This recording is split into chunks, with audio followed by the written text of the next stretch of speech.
I benefit from racism. I am complicit in racism. I am, by this extension, racist. It really hurts to say those words because no matter what I do as of this moment, those words are true, as they are true for 60.1% of Americans who identified as white per the United States Census conducted in 2020. Non-Hispanic whites, all of our BIPOC brethren, totaled 39.9% of the US population. European Americans are the largest ethnic group of white Americans and have constituted the majority population of the United States since this nation's founding. This means that I am part of the largest racial group in the US, and as the recent DNA test I took confirmed, I am actually phosphorescently white. It says something to discover that in the same day, you're related to both the President, Andrew Jackson, and the Reverend Fred Rogers, Mr. Rogers, and that they're both your great uncles, several times removed on either side. That's enlightening, but another topic. I have blonde hair, blue eyes, and I'm taller than most. I've been told I have a mix of Gallic, French, and Gaelic, Scots features. I cannot refute this, as my own DNA test says that I'm 100% European. I'm a person that has benefited from the decisions made by Thomas Jefferson to morally justify slavery, to make the justification to hold people in bondage. He sought out scientific evidence to prove that stolen Africans were naturally different than the superior European, as Robin DiAngelo asserts. As she stated, in less than a century, Jefferson's suggestion of racial differences became commonly accepted as scientific fact. Ta-Nehisi Coates tells us, but race is the child of racism, not the father. In other words, we exploited people first for their resources, then used their looks and physical differences to justify this continued exploitation ethically. It is Jefferson that I believe that I can blame, thank, hate for the fact that I benefit from white supremacy culture. Jefferson was an accomplished politician, serving as ambassador to France, secretary of state, vice president, and then ultimately president, and he did write the Declaration of Independence. He also expanded our system of government, and actually he was responsible for the Western expansion, for good and ill. The thing is, he believed that natives were lacking culture and therefore could be redeemed. It was our duty as educated people, ostensibly white people, to show them the way, to show them culture. He was also a rapist. In Fawn Brody's work, Thomas Jefferson and Intimate History, the author asserts that Jefferson was gifted the person of Sally Hemings, who was the daughter of Jefferson's father-in-law, from an affair with one of his enslaved women. You might say that he mentored young Jefferson in the sexual abuse of enslaved women.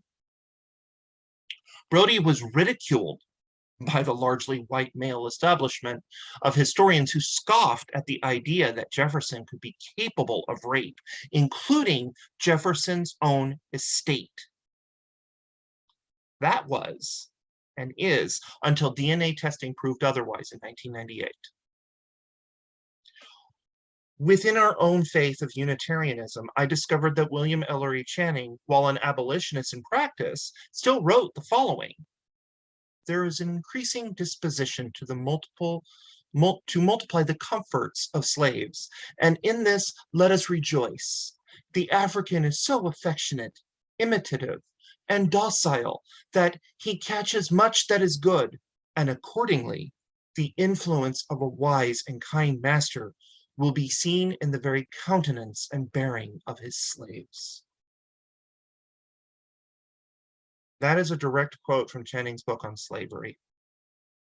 He wrote a book on a subject without even bothering to ask the person the persons, the subjects, the enslaved peoples, what it might be like.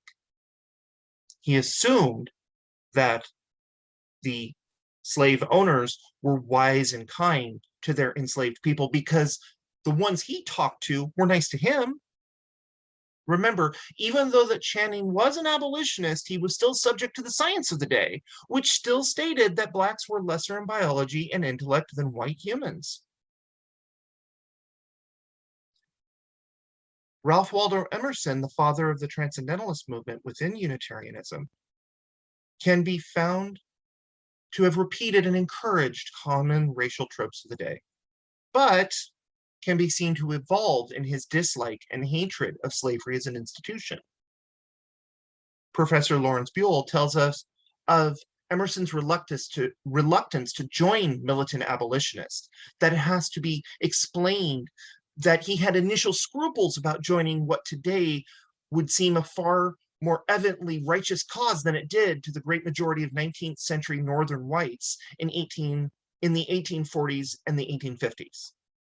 Buell pleads with us that overall, Emerson's racism was certainly no greater than that of most Northern white abolitionists, and far less than the average Northern white.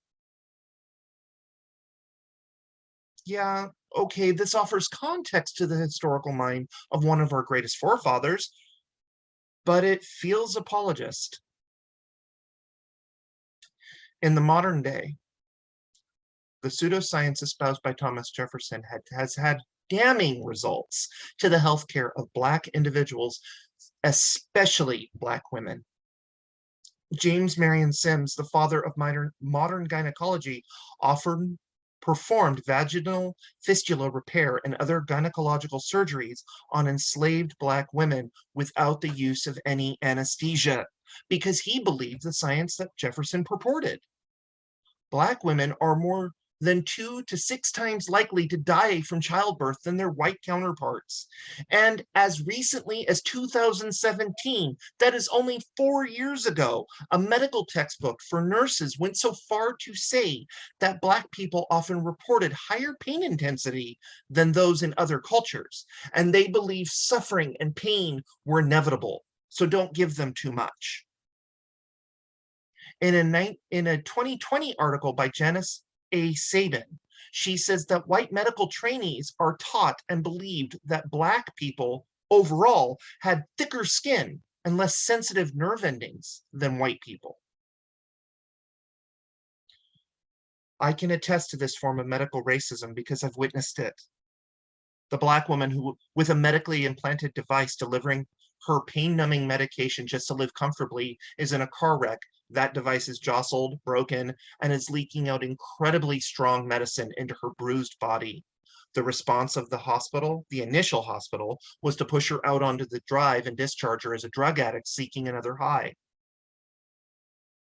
The unhoused Black man who just wanted to use a public space where he felt safe, and he's given a 5150 psychiatric hold after being abused and assaulted by a white fitness instructor who wanted to use that space for his class. The Latinx trans woman who, because she couldn't afford her insulin anymore and had begun rationing it, ended her life by overdosing on what she had left.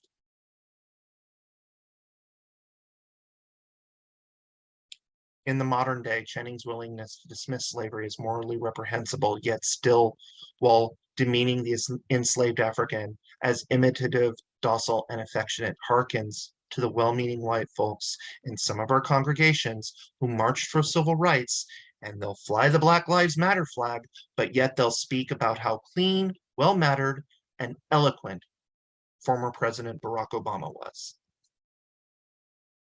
I've heard it. Emerson's evolution as a human is commendable, but would that have been possible without his familial connections, his wealth, his education, his white identity, all of which were possible due to the undergirding of white supremacy culture? This sermon is not about looking for easy commendations. It really is. And it's about acknowledging sin, seeing it, and recognizing that it's real. It's about having the conversation, not looking away.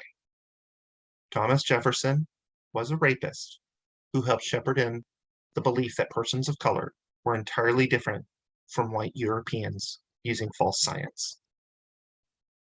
Channing was an out-of-touch philosopher who missed the mark entirely because of the undergird of white supremacy culture and his own casual racial abuse. Emerson is an affluent elitist who encouraged extreme individuality rather than positive collectivism and didn't join the movement of abolitionism until slavery was almost over. These are their sins. These are the sins that we have inherited as a faith. These are the sins that have since undergirded this faith in white supremacy culture. Whether or not it's uncomfortable is irrelevant. We must, as people of faith, as Unitarian Universalists, recognize that we are beneficiaries of that same white supremacy culture, that Jefferson was one of our own. In some circles, he's claimed as a Unitarian, though I think he was a deist at best.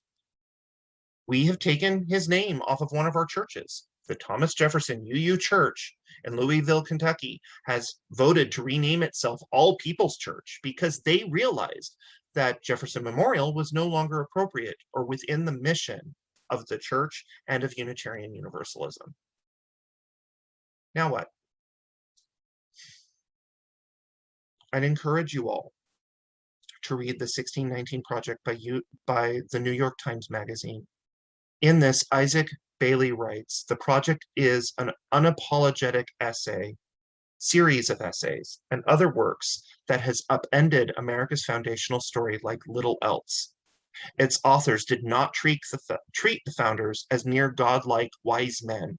Instead, they told the truth about what it means for a nation to have been built on a contradiction, that all men are created equal, but that Black people needed to be in chains and shackles.